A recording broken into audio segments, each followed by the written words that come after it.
Thank you. I hope the day is going well for you and you're having a lot of fun here, learning a lot as well. I have the pleasure now of introducing Mr. Ed Paganini again. We have a customer here with us today, and he will introduce Mr. Mike Butler. Ed? When we were organizing this kickoff, one of the things I remembered from Chateau Elan last year when we had this big group of people, the thing I took away from the meeting, quite frankly, last year was the customer that came up from Florida. I don't know how many of you remember that, but it was pretty awe-inspiring to hear a customer talk about the business. Well, I asked the team to see if they could help arrange to get a customer to come and talk to us, and our next speaker is a BellSouth customer. His company competes in the highly competitive medical industry. They needed to upgrade the network at their 10 offices last year. After researching and meeting with several communications providers, they chose BellSouth. He has agreed to join us today to share the reasons why they choose BellSouth. Mike Butler is the CEO of Pinnacle Orthopedics, which is one of the top 25 medical practices in Atlanta. They have been in business for 30 years. Mike's business motto is, "Knowledge is power." He is from Baltimore and has an MBA from Loyola College.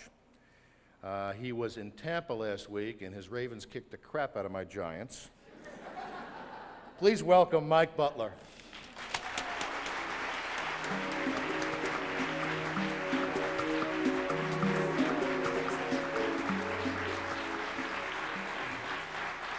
Well, Ed will be happy to know I was told by another New York Giants fan that I only have gloating rights for 48 hours.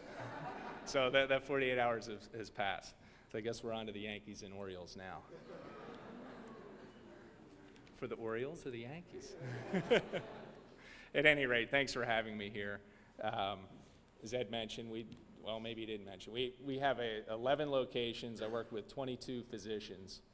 And those physicians can be challenging at times. They're very potentially high maintenance, obviously high energy, highly educated, and very demanding. And if you've ever heard the old adage, being a practice administrator is like herding cats, well, I herd cats. Deborah Singleton and Brady Holcomb asked me to talk today, and when they asked me, I wasn't quite sure why. And actually, after reflecting on that and looking at the whole process from beginning to end and continuation, I really see that there was a success story in the sales process. And I'm going to talk a little bit about that. And I will be brief. That's the good news. I know it's Friday, it's late.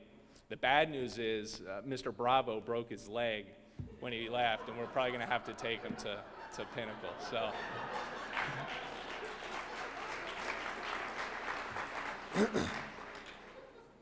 So anyway, as I speak, I want you to think of 3 points or 3 characteristics, and really this reflects the sales process. And one is persistence, the second is knowledge, and the third is follow-up. And as I tell my brief story, I think all those characteristics were met from a sales perspective. Persistence, obviously, as an administrator, my time is limited.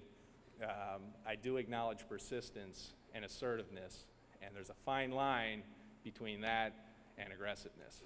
And I think you guys need to know that and know where that line is, because that's critical. But from a persistence standpoint, any salesperson needs to have that. From a knowledge standpoint, obviously you need to know your product. You need to know it in and out. But you also need to know your competition. And sometimes it's easy to find that information, sometimes it's not. But really the third one is to know my business, or try to understand my business. So it's good you have the first two, you know, your business, the competition, but also try to understand my business. And I think that's what the account reps here did. And they tried to solve my problems, find out my problems, and figure out a solution for that. And the third, follow-up at all levels of the sales process, from the introduction stage through the process, at closure. And then I think a lot of times where people fault is after the close. Is there any follow-up after the close? And a lot of it's about relationship building and continuing those relationships. We're in a service industry in orthopedics and healthcare.